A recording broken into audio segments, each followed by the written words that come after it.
خوشبختانه یکی از پروژه‌های مشترک بین تلویزیون افغان نوبل و اداره پلیس تورنتو که به خوش آمدید شما افغانای عزیز در شهر تورنتو با حاضرین در تالار مهمانای ویژه و خاصه که همه شما می‌بینین. We would like to take this moment to thank our guests, including our dignitaries, our distinguished speakers, singers, Matin Osmani, Sadruddin Najmuddin, and of course our guest of honor. و همچنان مهمان خاص و ویژه ما، استوره موسیقی افغانستان، چهره شناخته شده که همه ما و شما با آهنگایش و شخصیتش احترام داریم و دوست داریم. با خانم محترمشان سلطانه جان دریا تشریف دارن. باز هم به افتخارشان یک کف بلند.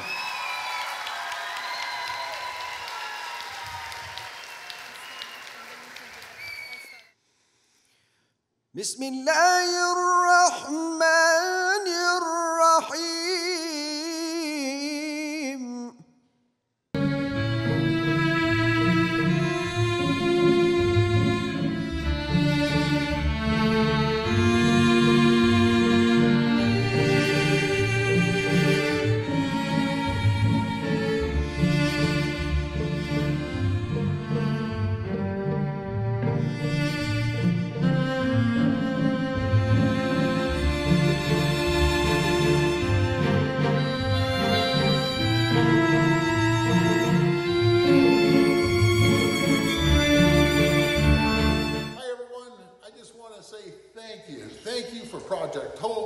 I want to thank our three officers, Mustafa, Mortaza, and Farzad. Thank you for coming by my office. از هم اول به همگی میخواستم عید قربان را مبارکی بگویم.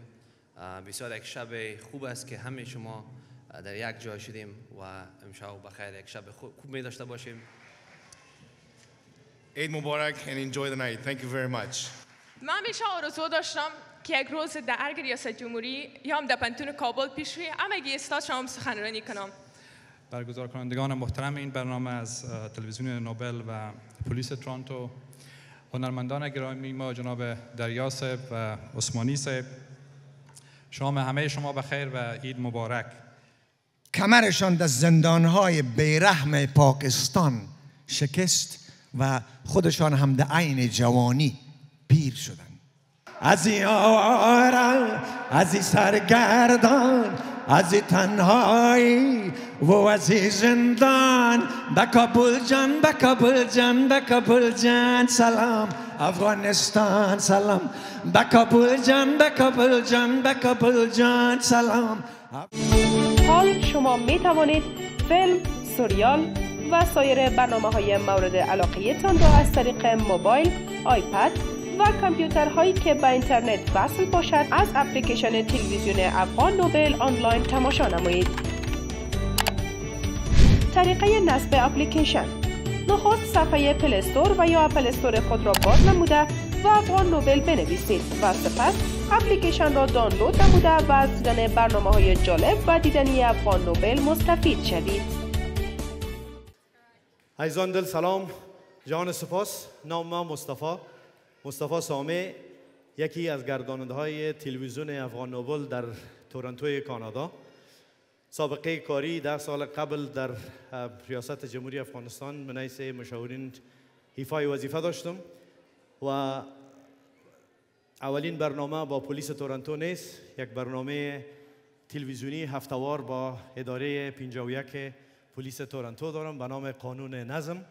خوشبختانه یکی از پروژه‌های مشترک بین تلویزیون افغان نوبل و اداره پلیس تورنتو که به خوش آمدید شما افغانای عزیز در شهر تورنتو با حاضرین در تالار مهمانای ویژه و خاصه که همه شما میبینین، همه شما را خوش آمدید میگم. Hello and welcome to our event commemorating Newcomers from Afghanistan. My name is Shiba Yusufzai and I will be your co-host along with Mustafa Jan.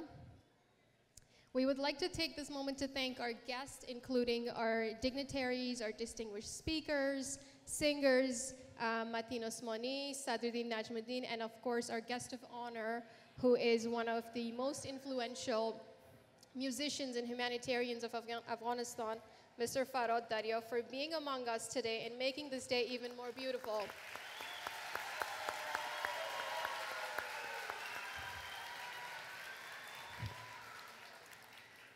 I will also like to extend my heartfelt gratitude to one of our young and talented musicians who flew in here from the Netherlands, Mr. Matin Osmani. Thank you very much for being here today with us.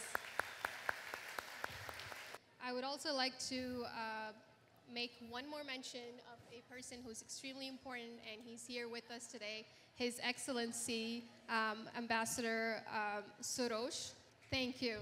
Secondly, I would like to begin by a land acknowledgement. We acknowledge the land that we are meeting on is the traditional territory of many nations, including the Mississaugas of the Credit, the Anishinaabe, the Chippewa, the Haudenosaunee, and the Wendat peoples is now home to many diverse First Nations, Inuit, Métis people.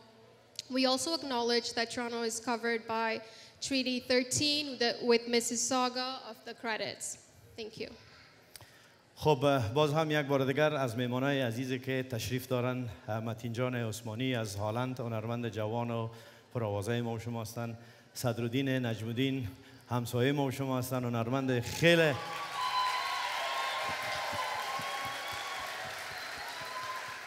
از کشور همسایه دوست تاجیکستان، و جناب سفیر کبیر افغانستان، جمهوری اسلامی افغانستان در اتاوا آقای حسن سروش تشریف دارند.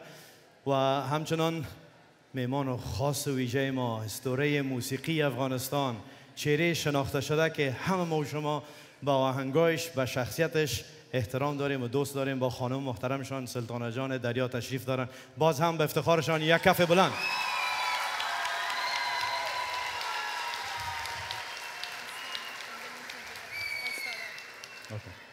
We would like to officially start today's event by a beautiful recitation of a few verses of the Holy Quran by Qari Reza Amiri.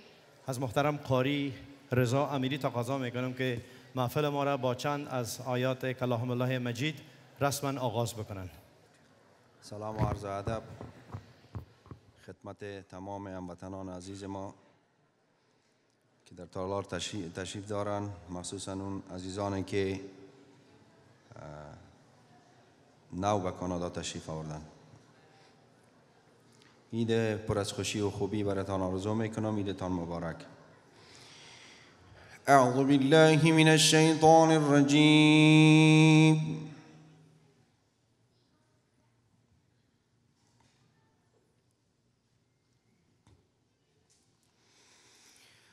بسم الله الرحمن الرحيم.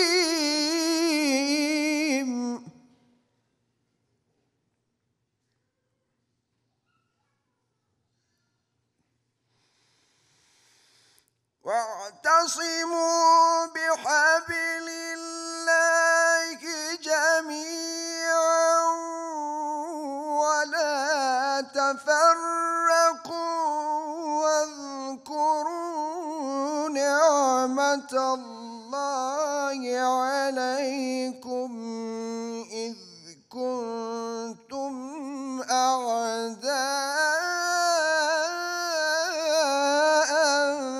فألف بين قلوبكم واذكروا نعمة الله عليكم إذ كنتم أعداء فألف بين قلوبكم فأصبحتم بنعمته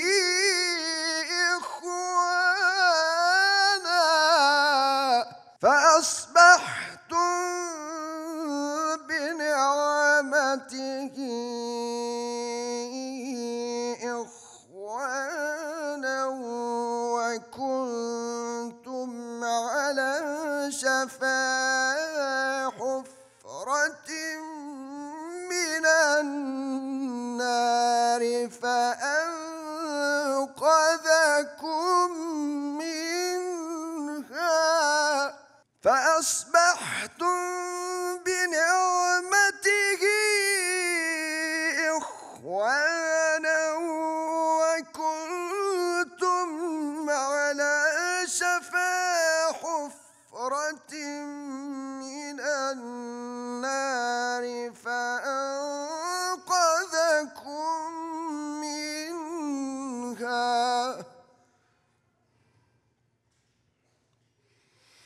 كذلك يبين الله لكم آياته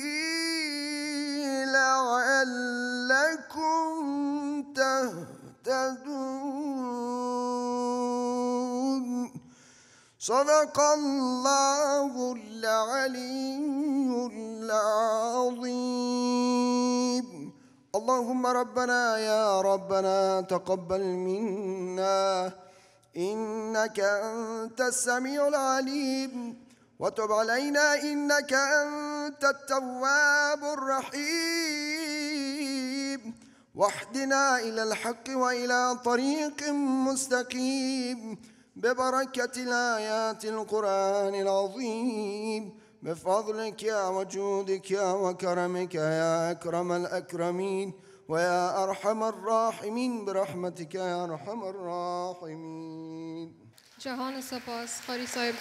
I would like to begin by thanking all of you for being here today. As you know, today's event has been organized to commemorate the evacuation of thousands of Afghans from Afghanistan who were then emigrated to Canada starting August of 2021. We are also here to celebrate Eid together. Now, today's program is a joint venture by Toronto Police Service as well as Afghan Noble TV. Now, we have prepared a brief video for you to showcase what Project Hope is all about. May I please have that video? خب عزیزان دل، قسمی که شیبا جان همکارم گفتن برنامه امروز برنامه مشترک بین تلویزیون افغان نوبل و اداره پلیس تورنتو است که به خاطر تجلیل عید قربان و خوش آمدید شما افغانای عزیز تهیه شده و همچنان ما یک ویدیو کلیپ ترتیب کردیم که در این ویدیو کلیپ شما میبینین که یک صحنه بسیار خوب افغانستان و متاسفانه صحنه دلخراشه که به وقوع پیوست و یک کلیپ زیبا را که پروژه هوپ یا پروژه آرزو که من باز از مصطفی جان پوپلزی دعوت میکنم که درباره‌اش صحبت بکنه، ولی فقط 5 دقیقه یک ویدیو کلیپ داریم، بیاین که همه امیده تماشا کنیم. درست است؟ تشکر.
another round of applause for Toronto Police, for all the officers who contributed towards Project Hope. Thank you very much once again. یک بار دیگه هم اظهار امتنان و سپاس از تمام افسرهای پلیس تورنتو، از خاصتا از افسرهای که در پروژه هوپ یا پروژه آرزو خدمات را بیشتر انجام دادن. و پیش از اینکه مصطفی جان پوپلزای دعوت بکنم، فکر میکنم که همکارم یک ویدیوی دیگه هم برای ما دارن. شیبا جان. Thank you, Mustafa John. That was definitely a very difficult video to watch, but as we continued watching it, it did become very, very hopeful thanks to our Toronto police officers. Now, Ontario's Premier Doug Ford was supposed to be here today with us. Unfortunately, he could not make it today, but he did send us his well wishes through a video. Can I please have that video?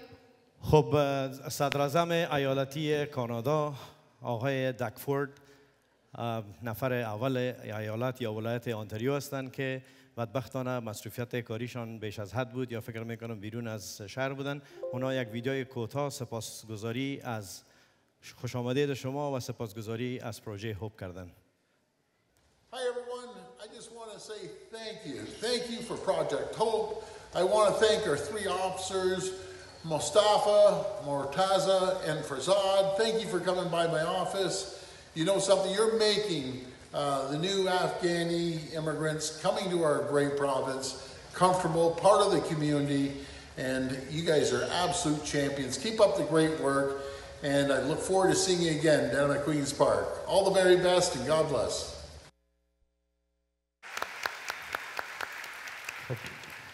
And with this, I would like to call on stage one of the founders of Project Hope, Constable Detective Mustafa Popalzai, to please come here and give us a speech. مصطفی پوپلزای یک کف بلند.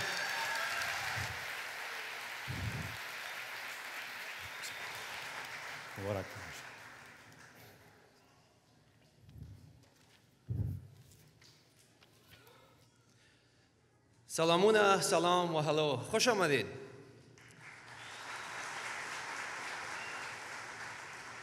از هم اول به همگی میخواستم عید قربان را مبارکی بگویم. بسیار یک شب خوب است که همه شما در یک جای شدیم و امشب بخیر یک شب خوب می داشته باشیم.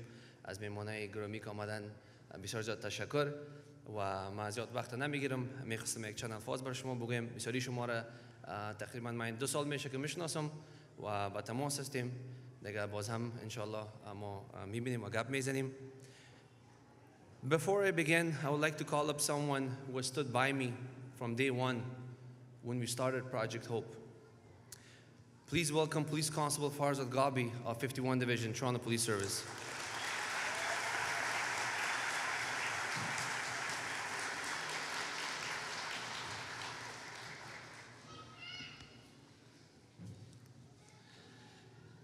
Respected and honored guests, friends and colleagues, good evening, and welcome to this wonderful gathering. It is an immense honor to stand before all of you this evening. 22 years ago, as a 14-year-old boy, I and my family arrived in Canada as Afghan refugees fleeing from the Taliban. I recall landing at the Toronto Pearson Airport with my family not knowing what to expect. Everything was different around me, and I felt like a complete stranger. We were very happy to have arrived in Canada, where we felt much safer than where we came from. However, the journey as a refugee wasn't easy by any means. The simplest things that we take for granted on a daily basis are challenging and struggle for a newcomer. It took me 12 years to have a conversation with a police officer. It took me 12 years to clear my misconceptions and find out for myself what policing was all about in Canada, despite spending 7 years in university studying law. Growing up as a child, I witnessed the very worst of policing in a very different part of the world, and those experiences shaped my perceptions. Thankfully, when I got the opportunity to work with the Ottawa Police Service as a civilian in 2012, I began to see policing from a totally different viewpoint. I witnessed that as a police officer, one can make very strong positive impacts on the lives of people every single day. Today, I stand before you as a proud Toronto police officer who takes pride in policing and realizes the importance of working with the community for the community. As a former refugee, I want to assure you that with time, hard work, and persistence, things will get better. We're very fortunate to live in the greatest country on earth, Canada. In August of 2021, when we attended the hotels where Afghan refugees were arriving in large numbers, I looked at the eyes of the kids and youth and saw myself as a young boy when I had arrived to Toronto years back. After having some time to reflect, I promised myself that I would do my part and try my absolute best to ensure that the kids and youth that are arriving from countries where police are not trusted do not fear police and hesitate to call police when they need assistance here in Canada. I wanted to assure them that policing is different in Canada. I wanted to assure them that we have some of the best police services in the world here in the GTA. It was extremely important for me to ensure that the refugees and newcomers arriving from a war-torn country realize that police are here for them and not against them. It was amazing to witness the relationships and trust that we were able to build with newcomers and refugees by simply speaking with them and educating them about the basic laws and the role of police officers here in Canada.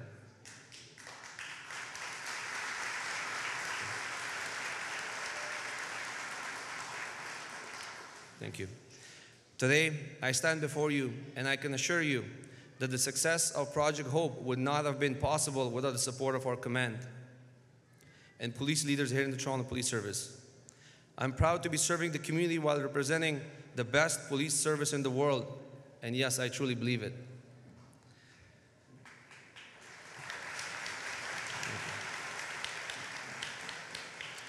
A diverse and inclusive police service that allowed me the opportunity to connect with the newcomers during challenging times and supported Project Hope over the last 22 months. This is not the end of Project Hope. My dream is to see Project Hope expand into a program where as officers we will have the capacity and capability to be able to connect and serve all newcomers and refugees arriving from any part of the world. Before I conclude, I would like to thank some individuals whose leadership and support has tremendously helped Project Hope. Chief Peter Moreira of Durham Regional Police Service and Superintendent Andy Singh of the Toronto Police Service, thank you.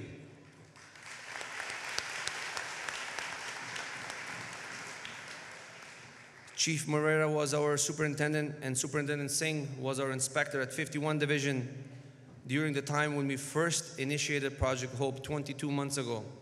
They both were very supportive and encouraging, which permitted us to continue our work. Superintendent Dave Ridzik of the Toronto Police Service, thank you for your leadership, support, and always being there for us when we needed your assistance.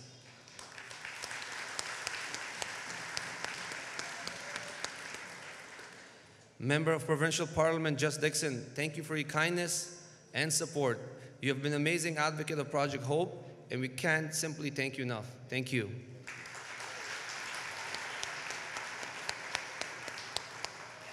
A special thank you goes to Superintendent Christopher Kirkpatrick, who unfortunately is not here with us tonight, and Inspector Kathleen Sermikoski of 51 Division, Toronto Police Service, for your fulsome support in ensuring that there are no roadblocks for us. Without you two, we all would not be here this evening. Thank you.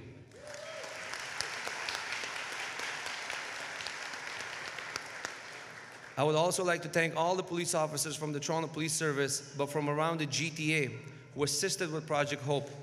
Your commitment to the community is unmatched.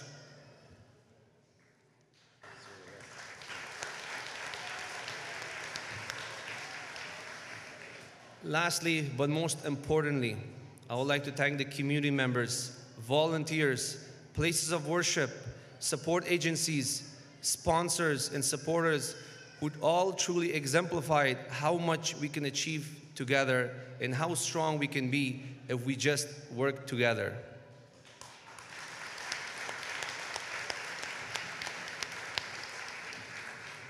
At the end of the day, police and the community are one of the same. Thank you.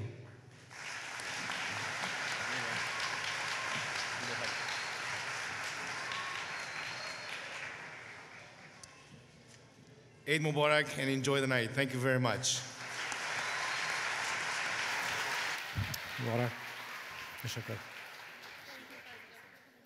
Thank you very much to Mustafa and Farzad, and let me tell everybody that whenever they have helped Afghans, whenever they have helped any new immigrants, any refugees, I was there for most of the time, and I have seen them lose sleep over how much they wanted to commit to Project Hope, and it is definitely something that I will forever cherish. So thank you very, very much.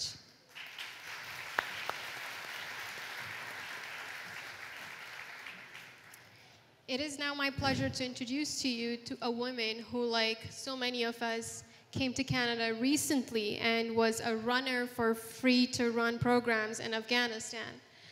Free-to-run programs to support women and girls in areas of conflict through adventure sport to build physical, emotional, and social well-being. All participants also volunteer in their community and even lead local projects. This person is none other than Masouda Negzad. Please come on stage and share your exceptional experiences with us. Thank you, شیبا جان. خب حال به نمایندگی افغانای تازه وارد دختر خانم مسعوده نگزاد بالای استیج دعوت میکنم که به نمایندگی همه برای ما و شما چند لحظه از تجارب که به کانادا آمدن قصه بکنن. به افتخار مسعوده جان یک کف بلند. درود بر انسانیت. عید قربان یادبود یک خاطره است. خاطره یک پسر، خاطره یک پدر، قصه یک پسر. عیدی که یادبود ابراهیم خلیل است و قصه ایثار اسماعیل. عید فداکاری و ایثار بر همگان مبارک باد.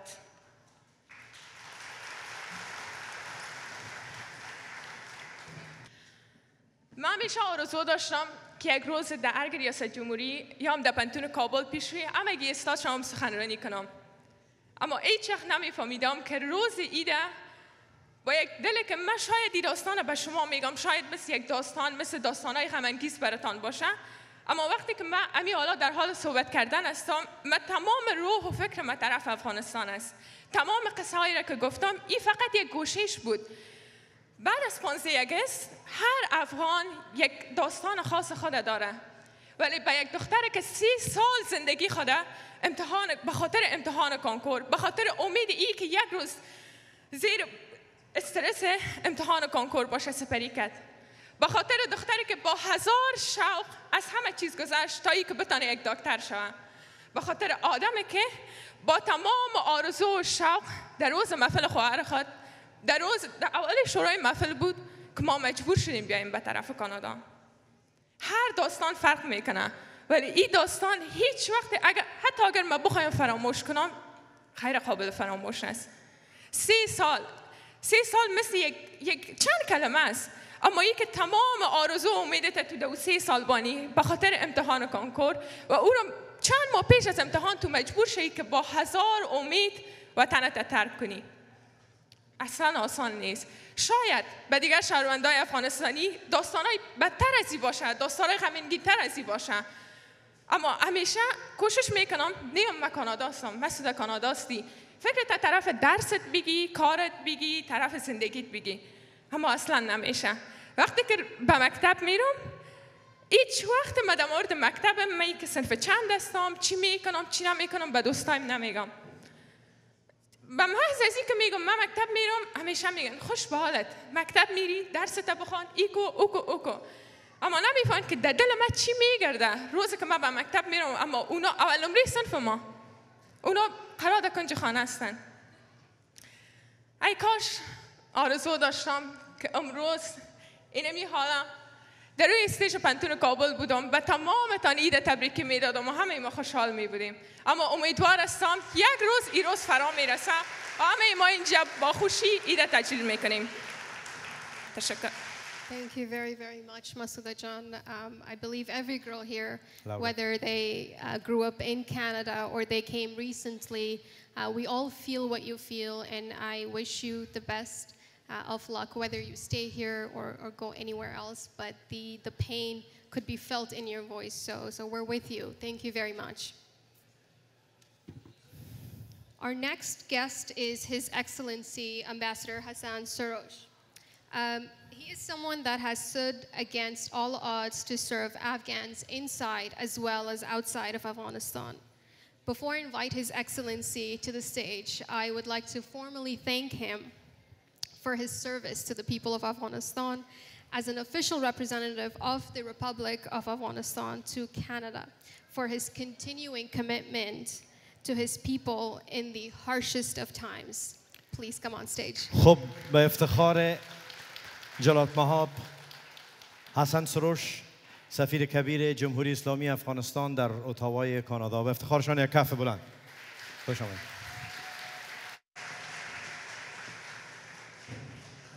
بسم الله الرحمن الرحیم. گران و هیوادوال و قدرمن و مشران و مهمانان نهایت گرامی، honorable ministers, distinguished members of the House, Senate and Provincial Parliament, distinguished friends from the city of Toronto and Toronto Police Service، برگزار کنندگان محترم این برنامه از تلویزیون نوبل و پلیس تورنتو، هنرمندان گرامی ما جناب دریا صاحب و عثمانی صاحب، شام همه شما بخیر و عید مبارک. لوی اخترم و مبارک شه. Good evening to all of you and Eid مبارک. من بسیار خوش هستم که امروز در این مناسبت بسیار فرخنده عید سعید قربان در این محفل با شکوه در کنار شما مهمانان و هموطنان گرامی و دوستان افغانستان در کانادا حضور دارم و با استفاده از این فرصت و مناسبت بسیار نیک برای همه شما بزرگواران سلامتی و کامیابی همیشگی آرزو میکنم و مخصوصا برای دوستان و بزرگواران که به تازگی به کانادا تشریف آوردن از صمیم قلب خوش آمدید میگم و برایشان بهترین آرزوها را دارم.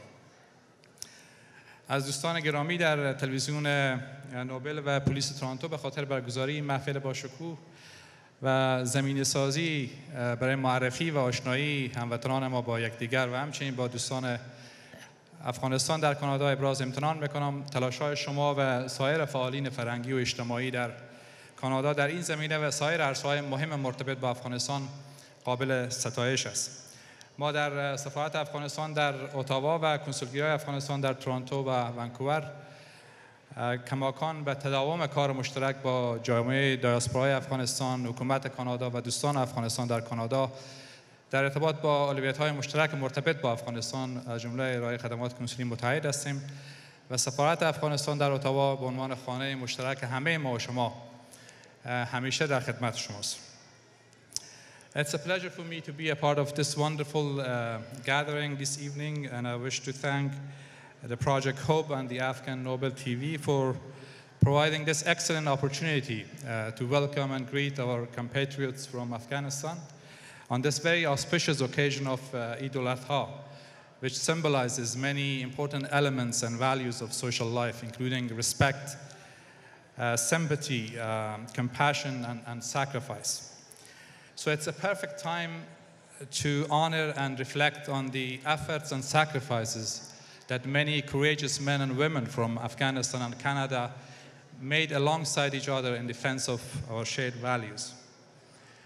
Canada remains a leading democracy at a global level, championing the values that we all share, including freedom, social justice, inclusion, and pluralism. For many years, Canada was one of the largest donors to Afghanistan, providing assistance to many important areas such as education, democratic process, women's empowerment, and health sector. Canada continues to provide support to the people of Afghanistan, including through humanitarian assistance, resettlement efforts, and advocacy efforts, for which, of course, we are very much grateful. Today, it's also an important, very good opportunity to reflect on the compassion and the efforts and solidarity of friends of Afghanistan and many countless volunteers and activists in our diaspora community and express our gratefulness for their continued engagement and support of the people of Afghanistan back in the country, as well as in support of the newcomers here in Canada. We are nearing the 2-year mark since the Taliban takeover of Afghanistan as a very tragic turning point, leaving a devastating impact on all aspects of life in Afghanistan. Afghanistan under the Taliban is now marked by the largest humanitarian crisis at a global level, a very disastrous human rights situation, and a state of high uncertainty and vulnerability, causing a huge outflow of refugees. Afghanistan has turned into a prison for the people, and the Taliban have been systematically bringing back their draconian and repressive policies and practices of the 90s, especially those aimed at erasing women from public life. The Taliban have a hostile approach to whatever brings hope and joy to the people, including music, which has been an integral part of our cultural identity and heritage for many centuries. Despite all the chances given to the Taliban in hope of change and inclusion, they have persistently rejected all national and international appeals for a national dialogue. Therefore, there is a need for a new proactive approach at an international level, one that includes a structured engagement with all Afghan stakeholders, including civil society representatives, women's rights activists, and our diaspora community across the world. While women are denied their very basic rights to education, employment, and freedom of movement, and they continue to suffer from many other manifestations of gender apartheid and persecution, they courageously stand at the forefront of the struggle for the human rights of all Afghans. So they deserve our support, and they need our collective support more than any time in the past. And we need to provide them with platforms, venues, and opportunities, and help them amplify their voices. And in this context, I wish to take this opportunity to express my gratitude to all Afghan artists, particularly the renowned Afghan artist Farajan Darya, Osmani Sahib, and other artists from Afghanistan who are present here today for the important role they are playing, not only in preserving and promoting Afghan arts, culture, and heritage, but also in creating hope for the future, raising the voice of vulnerable Afghans, and advocating for our shared values, including tolerance, inclusion, and pluralism. There is also a need for greater humanitarian assistance in response to the rising humanitarian needs in Afghanistan, as well as for effective monitoring and safeguards to ensure that there will be no aid misappropriation and diversion in Afghanistan. And finally, if I may, on the resettlement efforts, I want to first thank the Government of Canada for initiating one of the largest resettlement programs for Afghanistan at a global level. And I hope that the recent measures to simplify and expand the program will be further strengthened.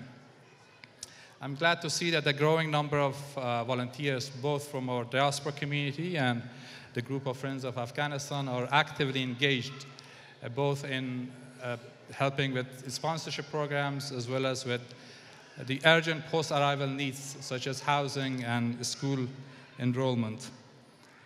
The Afghan diaspora community continues to make important contributions to the broader Canadian society, and the newcomers from Afghanistan bring valuable experience and knowledge, and they all can play alongside the Friends of Afghanistan and Canada an important role in maintaining and advancing the long-standing friendship between the people of Afghanistan and Canada. My team and I at the Embassy of Afghanistan remain committed to working closely with all of you to facilitate our collective efforts in support of the people of Afghanistan and in defense of our shared values. I stop here. یک بار دیگر از برگزار کنندگان این محفل جناب سامع صاحب، پوپلزی صاحب، تمام همکارایتان ابراز امتنان میکنم. برای همه شما مهمانان و حضار گرامی آرزوی سلامتی و کامیابی همیشگی دارم. تاسه طولوته در سلامتی و بریالیتو هیله کوم. امیدوار هستم در آینده بسیار نزدیک بخیر در اتاوا میزبان همه شما باشیم. بسیار تشکر. یک جان سپاس. Thank you very much, Ambassador Soros, for your commitment, for your work, for everything that you do for all of us here and back home. Thank you very much. The person that I'm about to introduce next, I never in a million years thought that I would introduce this individual, but here we go. This guest is someone that I have been in awe for years. This person is exceptional, an influential singer, composer who rose to prominence in the 1980s. He is also an activist. He was a National Goodwill Ambassador for United Nations Development Program, has been recognized as a peace hero by Universal Peace Federation. He has also supported organizations such as Save the Children International, as well as initiatives such as breast cancer. His dedication to philanthropy led him to establish the nonprofit organization called COCHA, which means street, which provides support to street working children. And he has successfully spearheaded national campaigns against extremism. Over the course of his illustrious career, he has released over 30 albums, earning him prestigious national and international awards. With a remarkable global presence spanning 4 decades, he continues to advocate for women's rights in Afghanistan and tirelessly works towards peace, harmony through his art and through his music. And I have to add that he is definitely my most favorite Afghan singer. خب فهمیدین که شیوا جان درباره کی گپ میزنه؟ درباره کی؟ نمیشنوم. بازم نمیشنوم. یک بار دیگه. فرهاد دریا. به افتخار فرهاد دریا، ستاره موسیقی افغانستان، کف بلند.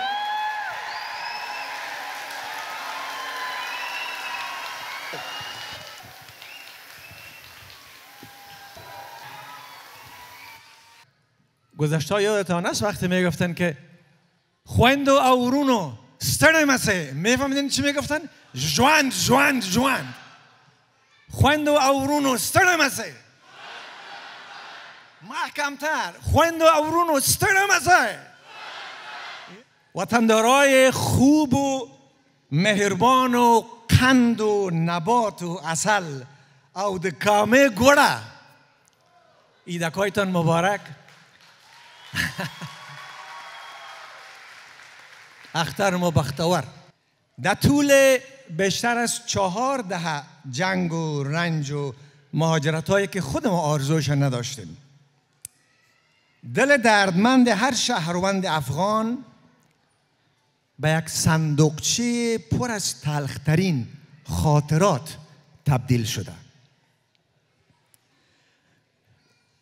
گاهی توجه کنین دوستان، گاهی از بال طیاره افتادیم، زمان در آبهای بزرگ یونان و استرالیا غرق شدیم. جمع از ما کمرشان در زندانهای بیرحم پاکستان شکست و خودشان هم در عین جوانی پیر شدند. جمع دیگه در کمپ‌های خشک و خالی و دلتنگ مهاجرین جوانی‌های خود از دست دادن، جوانی‌هایشان خاک شد، آرزوهایشان خاک شد. شمار دیگه توسط قاچاقبران انسان در دشت‌ها و صحراها و کوه‌ها و جنگل‌ها کشانده شدن. آخرین پول و سرمایه و امیدهایشان در امو دشت‌ها هو به هو تاراج شد و خودشان به امید خدا رها شدن و حتی در اموجه تلف هم شدن. و اما شما عزیزان تازه رسیده خوشبخت بودین که مثلا تا کانادا رسیدین. شما خوشبخت بودین. شما از خوشبختترین های او عزیزای هستین که مجبور بودین در تبعید زندگی کنین و هزاران بار شکر که امروز شما نه در زندان هستین، نه در دریا سرگردان هستین، نه از بال طیاره آویزان هستین، نه در دشت و کوه و صحرا سرگردان و لالهان، بلکه نیکبختانه امروز یک جا با عزیزایی که چندین سال پیشتر از شما اینجا زندگی کردن و یک زندگی رو اینجا آغاز کردن و در کنار اونا مقامات بلند رتبه کشور که شما درش قرار زندگی کنین هم شما در تورنتو با اینا در کنار اینا شیشتن و که خانواده های خود همراه بابادریای چاکلیتی یک جای عید جشن میگیرین. خب دوستای خود اوج سعادت است، ولی این سعادت برای ما شما دیگه چی معنی داره؟ این به این معنی است که در این کشور شما جایی هستن که برای شما و هستی شما ارزش قائل شدن. سترگی با این صفایی با این خاطر جمع که جا نشستین به این معنی است که کشور مثلا کشور کانادا که وطن دومتون شدنی هست، برای شما، برای وجود شما، به هستی شما، برای آزادی های شما ارزش قائل شدن.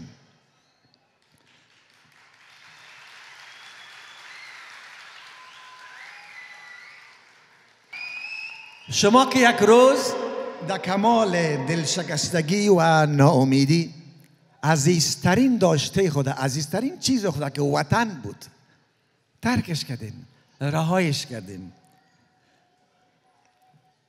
و به خاطر زنده ماندن و زندگی مسئول‌تر برای خود و برای اولادای خود سفر کردین، مهاجر شدین. حالا دیگه خوشبختانه به کشور کانادا رسیدین. حال شما میدانین که در وطن دوم خود قرار دارین. کانادا وطن دوم شما هست. اما گپ قدیم به خاطر داشت، یقین دارم به خاطر دارین، میگن که ملک خدا تنگ نیست، پای غریب لنگ نیست. این همونطور هست. ملک خدا ملک خداست، هر جایی که هست برای انسان است. این حال بیاین یک چیز با هم صادقانه بگوییم. حالا که سعادت دست داده که شما در وطن دوم هستین، از جنگ دور هستین، از هزار یک رنج که گریبانگیر بود، دستگیر و پاگیر و نفسگیر بود، از او دور هستین. درست است که دلهای ما برای وطن، برای فردی که اوجا مانده و رنج میکشن میتپه. شما میدانین من در مورد افغانستان چی میاندیشم. حالا من قصه های غم انگیز تکرار نمیکنم. اگر من ذره شما دکه بتین، من به ارتباط افغانستان اشک میشم، گریه میشم و درد میشم. ولی نمیخوایم شما را در او رنج ها داخل کنم. من فقط چی میگم براتون. آیا بعد از اینکه در کانادا آمدین و در وطن دوم خود زندگی میکنین چی باید بکنین؟ قدم بعدی چیست؟ نه؟ به قدم بعدی فکر کردین؟ آیا خود در یک گوشه به اصطلاح تو چت بندازیم؟ هیچ کار نکنیم؟ هیچ بار نکنیم؟ یا ای که مثلا کاکا نشان میده که ما چقدر کاکا هستیم، دیگه ما را به قوانین کانادا چی؟ برادر ما افغان هستیم، ما خود کانادایی نیستیم، ما دیگه چی حال قوانین کانادا را مراعات کنیم؟ ها؟ و یا ای که هر چی دل ما خواست انجام بدیم. امی من میگم نه. یا آیا از اشتراک مثلا در فعالیت‌های اجتماعی و سیاسی هم حذر کنیم، دوری کنیم، در این فعالیت‌ها اشتراک نکنیم؟ بنابراین از که خب افغانستان دیگه نیست، ما را در سیاست کانادا شینه. بیاین به این فکر کنیم. در حالی که دروازه های تمام آموزشگاه ها برای خواهران و دختران و زن و فرزند ما در وطن بسته شده، امروز از تماشای این همه امکانات رایگان آموزش در کانادا چی کنیم؟ زنده تیر خود بیم؟ در قصهش نشیم؟ و بگویم که خب این بر خودشان مبارک باشه، اینجا خب وطن ما نیست؟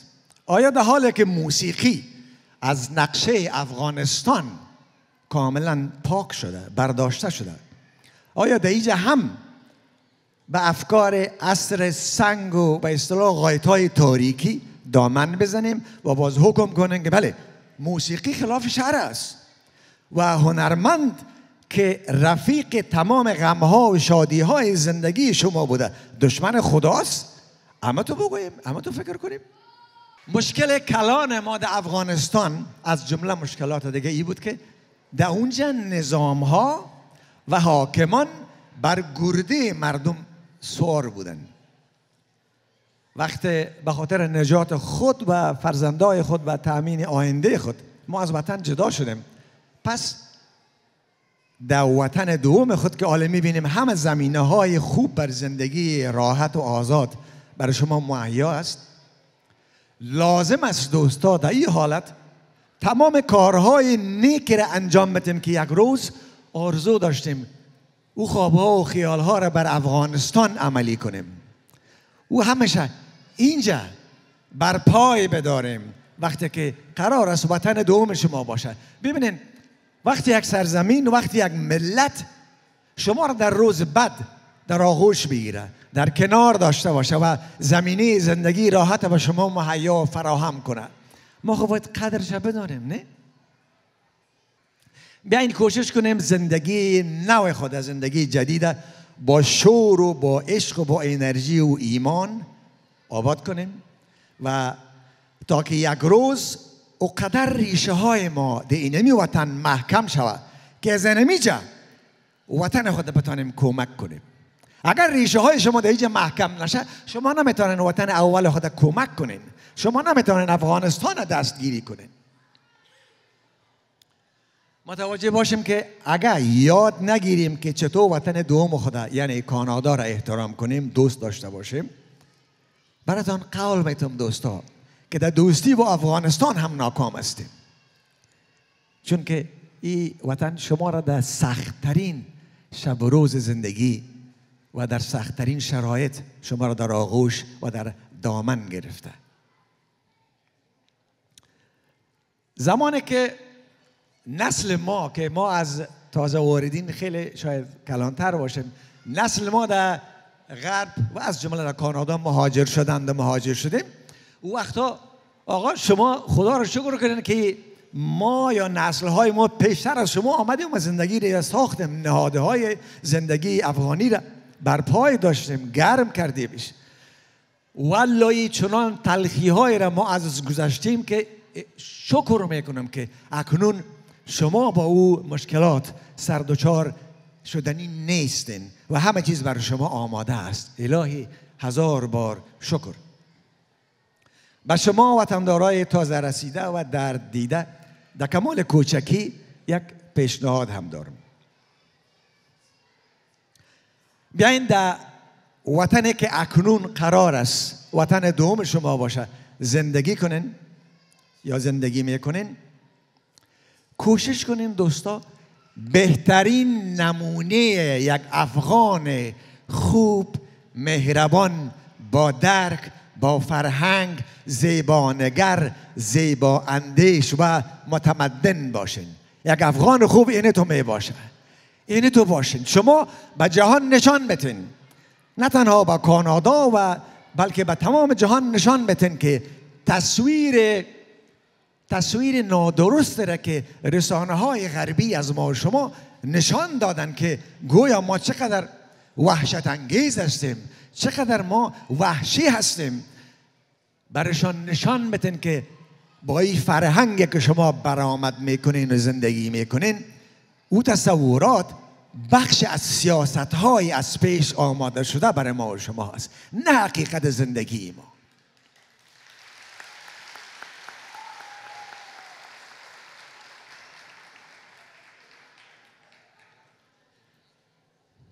وطندارای جان و جگر و جان و جانان، باید داشته باشین که برای رسیدن به سعادت و خوشبختی کدام راه قاچاقی و راه میانبر اما که شما دندی بزنین وجود نداره. برای رسیدن به خوشبختی، برای رسیدن به سعادت، من فکر میکنم که 3 راه وجود داره. ببخشید 3 قدم است که ما از او باید بگذریم تا به او برسیم. من براتون میگم 3 مرحله. مرحله اول سخت کوشی یا هارد ورک. قدم دوم مرحله دوم سخت کوشی و هارد ورک. حالا حتما میفهمین که قدم سوم باید چی باشه. قدم سوم هم سخت کوشی و هارد ورک است. برای رسیدن به سعادت و به خوشبختی راه قاچاقی وجود نداره. متوجه باشید. باید کار کنیم، باید زحمت بکشیم. Thank you. تشکر. مننه. Merci beaucoup.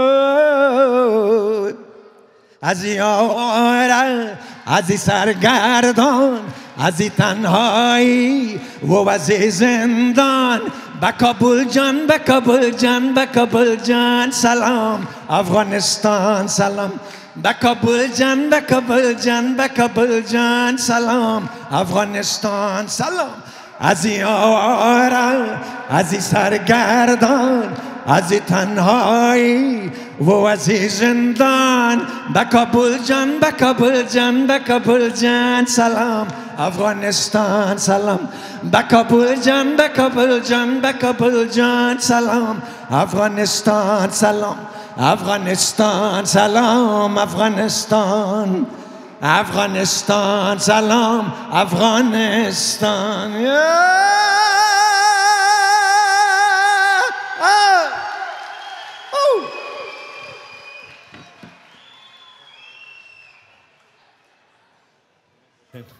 نه خیر نه. شما را یک چند لحظه کار داریم اینجا. 1 دقیقه دیگه. دوستای عزیز فقط چیزی را میخواستم درباره جناب دریا صاحب بگویم. هم شما سخاوت و محبتشان در مقابل افغانستان و افغانا میدانیم. اینا یک سفر طولانی 10 ماه پیش از کانادا شروع کردن و آهسته آهسته طرف استرالیا رفتن و از استرالیا به اروپا و از اروپا پس دوباره به آسیای میانه و از آسیای میانه همراهشان صحبت کردم. به مجرد که گفتم که محفل به خاطر افغانای تازه وارد به کاناداست، گفتن دیگه نمیخوایم که یک کلمه بشنوم که محفل درباره چی است و به خاطر افغانستان افغانا میایم.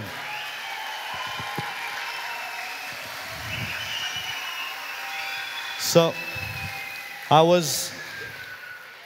let me do a small translation. Our legendary singer Farhad Darya was quite busy. He started his tour, world tour actually, started 11 months ago from Canada, from Toronto, Vancouver, Montreal, and Calgary.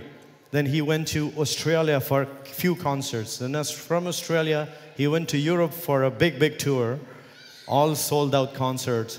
And then he went back to Kazakhstan for a ceremony.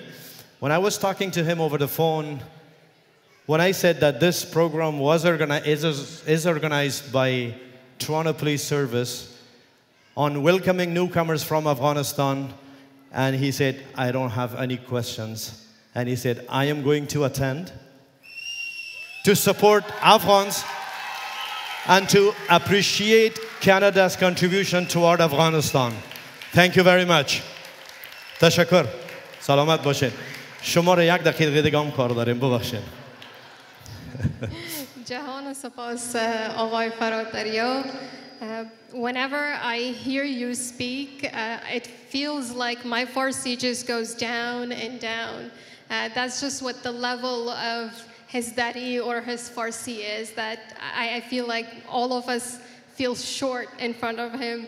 But I would like to thank him one more time for taking time out of his very busy schedule to come and honor us with his presence today. A round of applause for Farad Darya.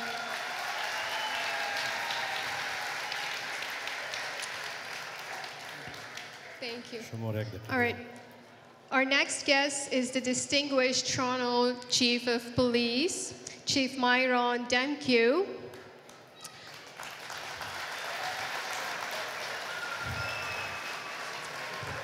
Chief Demkew is a member of the Order of the Merit of the Police Forces, as well as a 30-year veteran of the police forces. Prior to becoming the Chief of Police of Toronto, Chief Myron Demkew was a deputy chief.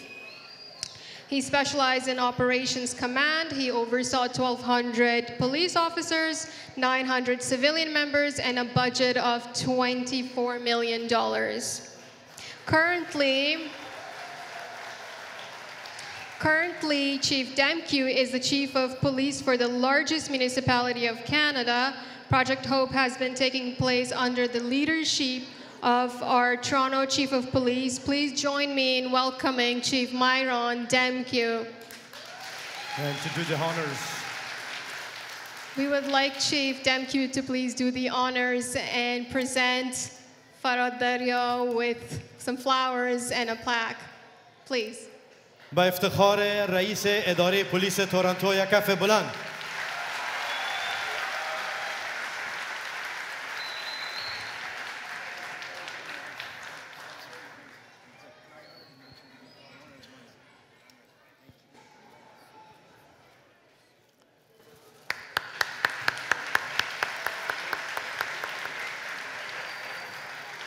And this as well for him. For hands.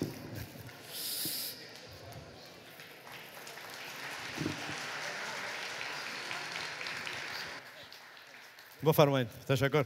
به افتخار دریا صاحب یک کف بلند.